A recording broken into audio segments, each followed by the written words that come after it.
Siberia के जमा देने वाले बयाबान में 39,000 ईयर्स पुराना एक बच्चा दबा हुआ मिलता है, जिसके जिस्म से आज भी जिंदा खून बहता है। यूरोप के पहाड़ों पर मिला एक 5,000 साल पुराना बर्फानी मुसाफिर, जिसके जिस्म पर मौत का खौफ आज भी साफ देखा जा सकता है। और आर्कटिक की खौफनाक बर्फ में दफन वो डूबे हुए तारीखी जहाज, जिन्हें ढूंढने के लिए अगर कुछ काम आया तो सदियों पुरानी कहानियां।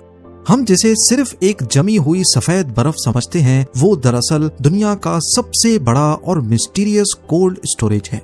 जब ये ग्लेशियर्स पिघलते हैं तो सिर्फ पानी नहीं निकलता, बल्कि उनके अंदर से निकलता है अरबों डॉलर्स का खजाना, सदियों पुरानी मौत की दास्तानें और ऐसे राज जो हिस्ट्री को पूरी तरह हिला कर रख देते हैं। नाजरीन, साल 2013 में एक फ्रेंच हाइकर एल्प्स और वेस्टर्न यूरोप के सबसे ऊंचे पहाड़ माउंट ब्लैक के ग्लेशियर पर हाइकिंग कर रहा था। अचानक उसकी नजर बर्फ में फंसी एक लोहे की बोतल पर पड़ी। पहले तो उसे ये देखकर हैरानी हुई कि उस डब्बे पर मेड इन इंडिया लिखा हुआ था। जब उसने उस डब्बे को खोला तो उसके होश उड़ गए, क्योंकि उसके अंदर तकरीबन 100 से ज्यादा इंतहाई कीमती और रंगीन पत्थर मौजूद थे, जिनमें सफायर्स, एमरल्ड्स और रूबीज शामिल थे।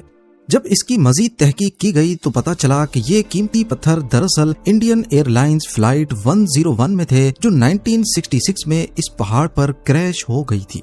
काफी कोशिश करने के बाद जब असली मालिक का कुछ पता नहीं चला तो कानून के मुताबिक ये फैसला किया गया कि इन कीमती पत्थरों, जिनकी कीमत तकरीबन $340,000 बनती थी, उसे दरियाफ्त करने वाले और मकामी अथॉरिटीज के दरमियान आधा आधा बांट दिया जाए। इस तरह उस पहाड़ चढ़ने वाले शख्स को तकरीबन $1,69,000 मिल गए। नंबर 9, जनवरी 1986, एंटार्क्टिका के जेम्स रॉस आइलैंड पर बर्फीली हवाएं चल रही थी। 2 अर्जेंटीन जियोलॉजिस्ट एडुआर्डो ओलिवेरो और रोबर्टो स्कासो बर्फ के इस सहरा में मिट्टी और चट्टानों के नमूने जमा कर रहे थे। उनका मकसद सिर्फ उस इलाके की जियोलॉजी को समझना था। एक दिन ओलिवेरो की नजर जमी हुई चट्टान के एक हिस्से पर पड़ी। वहाँ कुछ अजीब सा खुरदरा पत्थर बर्फ के अंदर से उभरा हुआ दिख रहा था। उन्होंने जब पास आकर ध्यान से देखा तो उनका दिल तेजी से धड़कने लगा। एक जियोलॉजिस्ट होने के नाते वो जान चुके थे कि ये कोई आम पत्थर नहीं, ये एक हड्डी थी, और वो भी बहुत पुरानी। लेकिन एंटार्क्टिका के इस सुनसान जजीरे पर इतनी भारी हड्डी किस चीज की हो सकती है? उन्होंने बहुत एहतियात से बर्फ और जमी हुई मिट्टी को खुरचना शुरू किया। मालूम पड़ा कि वहाँ सिर्फ एक हड्डी नहीं, बल्कि एक पूरे जिस्म का ढांचा दबे होने के निशानात थे। एंटार्क्टिका में किसी फॉसिल को निकालना कोई आम बात नहीं होती। वहाँ ना तो हैवी मशीनरी लगाई जा सकती थी और ना ही मौसम ज्यादा दिन तक काम करने की इजाजत देता था। साल में सिर्फ कुछ ही हफ्ते मिलते जब थोड़ी सी धूप निकलती और काम किया जा सकता था। इस ढांचे को निकालने में उन्हें पूरे 10 साल लग गए। ईयर 2006 में मालूम पड़ा कि ये एंक्लोसॉरस की एक किस्म थी जो एंटार्क्टिका में रहती थी। इस नई डायनासोर की स्पीशी को उन्होंने एंटार्क्टोपेल्टा ओलिवेरो का नाम दिया। ये एंटार्क्टिका की धरती से मिलने वाला सबसे पहला डायनासोर था। एक ऐसा डायनासोर जो 7 करोड़ साल पहले वहाँ रहता था, जब एंटार्क्टिका आज की तरह बर्फ का रेगिस्तान नहीं, बल्कि एक हरा भरा घना जंगल हुआ करता था। नंबर 8, आमतौर पर हम सोचते हैं कि सोना जमीन के अंदर गहरी कानों में पाया जाता है, लेकिन पिघलते हुए ग्लेशियर्स ने इस हवाले से नए और हैरत अंगेज राज फाश किए हैं। साइंटिफिक रिसर्च से पता चलता है कि जब आखिरी आइस एज चल रही थी तो ग्लेशियर्स अपने साथ सोने से भरे हुए पत्थर और चट्टानें बहा कर ले गए थे। वक्त के साथ साथ वो सोने के पत्थर इन्हीं ग्लेशियर्स के अंदर जम कर रह गए। वैसे तो ये सोना बर्फ और मिट्टी के दरमियान बिखरा हुआ होता है, लेकिन जैसे जैसे ग्लोबल वार्मिंग की वजह से दुनिया का दर्जा हरारत बढ़ रहा है और ये बर्फीले पहाड़ पिघल रहे हैं, वहाँ से सोने की काफी बड़ी मिकदार सामने आना शुरू हो गई है। आने वाले वक्त में जब बर्फ पिघलने का ये अमल मजीद तेज होगा तो इन बर्फीली नदियों में सोने की मिकदार में भी इजाफा होने के इम्कान है। इसका मतलब ये है कि अगर कोई किस्मत वाला इंसान सही वक्त पर वहाँ मौजूद हो तो वो रातों रात करोड़पति बन सकता है, क्योंकि बर्फ अपने अंदर छुपा खजाना आहिस्ता आहिस्ता बाहर निकाल रही है। नंबर 7, साइबेरिया के जमा देने वाले बयाबान इलाके यूकागिर कोस्ट में कुछ लोग धूप की हल्की सी किरण में बेलचों से मिट्टी खोद रहे थे। ये लोग हाथी के दांत ढूंढने वाले शिकारी थे जो बर्फ में दबे पुराने दांत बेचकर अपना घर चलाते थे। एक शिकारी की नजर मिट्टी से निकली एक अजीब चीज पर पड़ी। उन्होंने समझा शायद कोई पुराना जिस्म है जो सड़ चुका होगा, लेकिन जैसे ही उन्होंने बर्फ को साफ किया, उनके जिस्म में एक सनसनी दौड़ गई। वहाँ कोई पुरानी हड्डी नहीं थी, वहाँ मैमथ का एक मुकम्मल बच्चा लेटा हुआ था। उसके जिस्म पर अभी भी सुनहरे बाल चमक रहे थे, उसके पाँव के पैड्स बिल्कुल नरम थे और उसकी सूंड ऐसी थी जैसे वो अभी सांस लेने लगेगी। बर्फ ने 39,000 ईयर्स तक उसे एक माँ की तरह हिफाजत से रखा था। जब इस नन्ही मैमथ को, जिसे बाद में युगा का नाम दिया गया, रशिया और जापान के बड़े साइंटिस्ट के पास ले जाया गया तो इस पर भरपूर रिसर्च की गई। साइंटिस्ट ने जब उसके जिस्म की जांच की तो उन्हें सूखी हुई हड्डियां नहीं बल्कि बहता हुआ लाल खून मिला। साइंस की तारीख में ऐसा पहली बार हो रहा था कि किसी हजारों साल पुराने जानवर का बहता हुआ खून मिला हो। जब उस बहते हुए खून पर टेस्ट किए गए तो पता चला कि इन मैमथ के अंदर एक कुदरती एंटी फ्रीज केमिकल होता था जो उन्हें दुनिया के सबसे बेरहम मौसम में भी गर्म रख सकता था। यहाँ तक कि जब 2019 में उसके सेल्स को निकाला गया तो मालूम पड़ा कि उसके खून के कुछ सेल्स अभी तक जिंदा थे। इन्हीं सैंपल्स की मदद से साइंटिस्ट आज भी कोशिश कर रहे हैं कि मैमथ की स्पीशी जो आज दुनिया में खत्म हो चुकी है उनको वापस पैदा किया जाए। आज युका को याकुत्स्क नामी शहर में ऐसी जगह रखा गया है जहाँ टेम्परेचर -20 डिग्री ठंडा होता है। वहाँ साइंटिस्ट अभी भी उसके टिश्यूज, बाल और डीएनए पर मजीद रिसर्च कर रहे हैं ताकि क्लोनिंग के इम्कानात मजीद बेहतर बनाए जा सकें। नंबर 6, ये बात है साल 1958 की, जब सोवियत एक्सपीडिशन ने एंटार्क्टिका की बर्फ में एक ऐसी चीज दरियाफ्त की जिसने सबको हैरान कर दिया। उन्होंने 600 मीटर मोटी बर्फ की लेयर के बिल्कुल नीचे एक मुकम्मल पहाड़ी सिलसिला दरियाफ्त किया जिसे गामुट्सेव माउंटेन रेंज का नाम दिया गया। ये पहाड़ी सिलसिला कोई छोटा मोटा नहीं है बल्कि ये इतना बड़ा है कि इसकी लंबाई तकरीबन 1250 किलोमीटर तक फैली हुई है और इसकी सबसे ऊंची चोटियां 3,390 मीटर तक बुलंद हैं। अगर हम इसका कंपैरिजन करें तो ये बर्फ के नीचे छुपा हुआ पहाड़ी सिलसिला यूरोप के मशहूर एल्प्स के पहाड़ों जितना ही बड़ा है। इसका वजूद दुनिया से इसलिए छुपा रहा क्योंकि ये इंतहाई गहरी बर्फ के नीचे दफन है। ये जगह इतनी मुश्किल और दुश्वार गुजार है कि आज के जदीद दौर में भी साइंसदान इस पहाड़ी सिलसिले की खसूसियात और इसकी बनावट के बारे में बहुत कम जानते हैं। नंबर 5, बर्फ और टिड्डे सुनने में एक साथ बिल्कुल अजीब लगते हैं, लेकिन अमेरिका की रियासत मोंटाना में बेयर टूथ माउंटेन्स के अंदर एक ऐसा ग्लेशियर है जिसे ग्रास हॉपर ग्लेशियर कहा जाता है। आमतौर पर ग्लेशियर्स सफेद होते हैं लेकिन इसका रंग ग्रेश है। इसकी वजह यह है कि इस बर्फ के अंदर करोड़ों की तादाद में टिड्डे जमे हुए हैं। अब सवाल ये पैदा होता है कि इतने सारे टिड्डे बर्फ में कैसे फंस गए। सबसे मशहूर थ्योरी ये है कि सदियों पहले इन टिड्डों का एक बहुत बड़ा झुंड रॉकी माउंटेन्स के ऊपर से गुजर रहा था कि अचानक एक खौफनाक बर्फानी तूफान ने उन्हें घेर लिया। बर्फ ने इन करोड़ों टिड्डों को वहीं जमा दिया और वक्त के साथ वो इस ग्लेशियर का हिस्सा बन गए। जब 1900s की दहाई की शुरुआत में जियोलॉजिस्ट जेपी किम्बॉल ने इसे दरियाफ्त किया तो उन्होंने कुछ सैंपल्स अमेरिकन एंटोमोलॉजी डिपार्टमेंट को भेज दिए। फिर 1914 में ये हैरत अंगेज इंकशाफ हुआ कि ये टिड्डे दरअसल रॉकी माउंटेन लोकस्ट्स हैं, जो कि एक ऐसी नस्ल है जो कई सदियों पहले ही दुनिया से खत्म हो चुकी थी। इनकी नस्ल इसलिए खत्म हुई क्योंकि वेस्ट अमेरिका में किसानों ने जमीन में हल चलाकर इनके अंडों को तबाह कर दिया था। माइग्रेशन के दौरान ये एक तूफान की लपेट में आ गए और उनकी नस्ल वहीं जम गई। नंबर 4, कनाडा की यूकॉन टेरिटरी अपने सोने के ज़खायर के लिए दुनिया भर में मशहूर है। जून 2022 की एक बरसाती दोपहर को ट्राविस मड्रे नाम का एक माइनर वहां सोने की तलाश में जमीन खोद रहा था। क्योंकि वो इलाका परमाफ्रॉस्ट यानी हमेशा जमी रहने वाली मिट्टी का है तो उसे वहां सख्त बर्फीली मिट्टी की एक दीवार को खोदना था।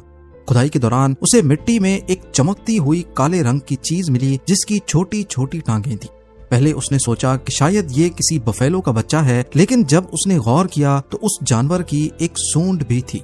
उसने फौरन अपने बॉस को बुलाया और काम रोक दिया गया। वहाँ के पैलियोंटोलॉजिस्ट ग्रैंट जजूला ने अपने 2 माहिरीन को भेजा जिन्होंने तूफान आने से सिर्फ 1 घंटा पहले उस जानवर के बाकियात को वहाँ से निकाल लिया। ये एक मादा वोली ममोथ थी। तकरीबन 30,000 साल पहले जब वो सिर्फ 1 महीने की थी दलदल में फंसकर मर गई थी। यूकॉन की टेरिटरी और मिट्टी ने इसके जिस्म, खाल, बाल और यहाँ तक के डीएनए को इस कदर महफूज रखा था कि ये नॉर्थ अमेरिका में मिलने वाला पहला और दुनिया का दूसरा मुकम्मल बेबी मामूथ बन गया। इसकी दरियाफ्त साइंस के लिए एक बहुत बड़ी कामयाबी मानी जाती है।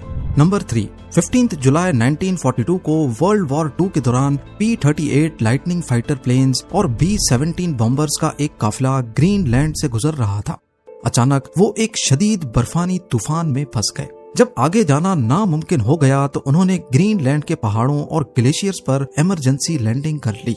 खुशकिस्मती से सब क्रू मेंबर्स को 9 दिन बाद बचा लिया गया, लेकिन जहाज वहीं बर्फ में ही फंसे रह गए।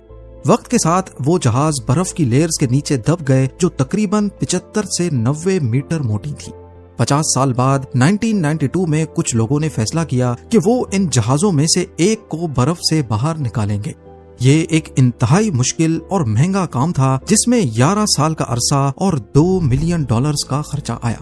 उन्होंने बर्फ को पिघालने के लिए गर्म पानी और बड़ी हीटिंग प्लेट्स का इस्तेमाल किया और जहाज तक पहुंचने के लिए बर्फ में एक गहरी सुरंग भी बनाई। फिर जहाज को छोटे हिस्सों में खोलकर ऊपर लाया गया।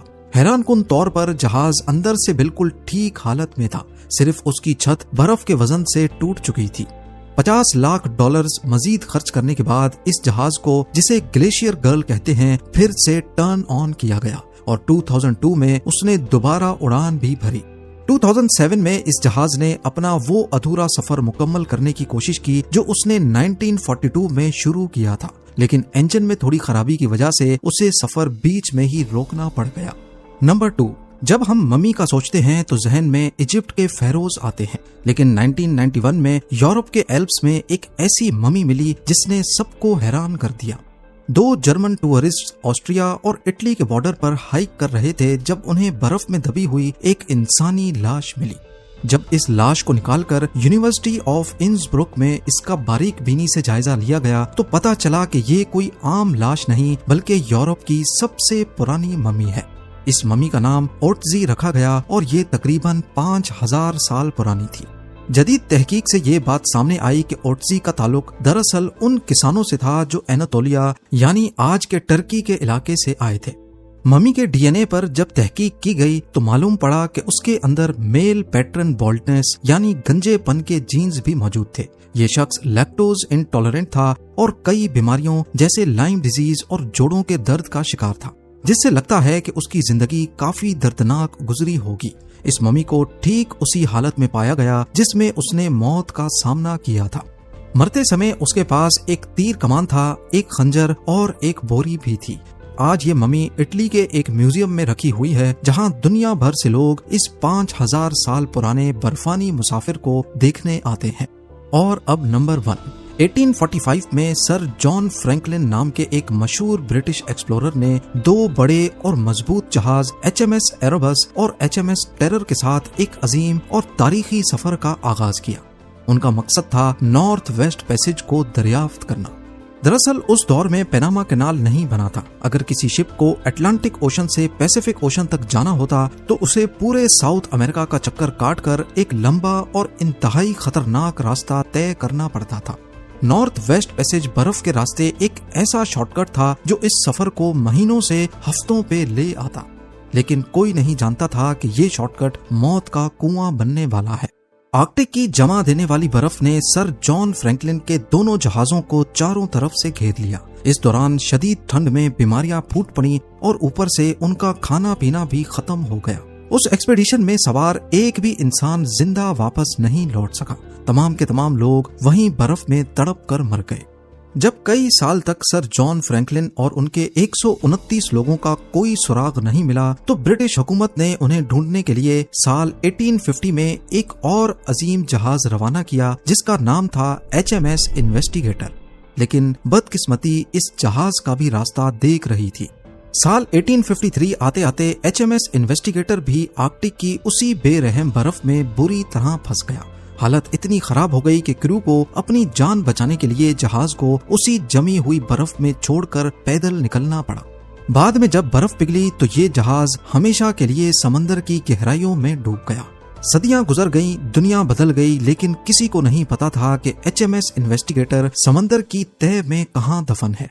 फिर इस राज से पर्दा उठने की शुरुआत हुई जुलाई 2010 में। पार्क्स कनाडा की एक एक्सपर्ट टीम इस खुफिया ठिकाने की तलाश में निकली, लेकिन उनके पास कोई सैटेलाइट मैप नहीं था। उनके पास सिर्फ और सिर्फ वहां के मकामी लोगों की सदियों पुरानी कहानियां थी। वहां के बुजुर्ग बताते थे कि उनके बड़ों ने बर्फ में फंसे एक अजीबोगरीब जहाज से लोहा और तांबा निकाला था। इन्हीं कदीम कहानियों के इशारों पर चलते हुए एक्सपर्ट्स की टीम कनाडा के मर्सी बे तक पहुंची। टीम ने जैसे ही अपना एडवांस्ड अंडर वाटर सोनार स्कैनर पानी में उतारा और पहला टेस्ट शुरू किया, तो जो नतीजा सामने आया उसने सबके होश उड़ा दिए। उनकी किस्मत इतनी आला थी कि पहली ही कोशिश में स्कैनर की स्क्रीन पर एक पूरे जहाज का ढांचा नजर आने लगा।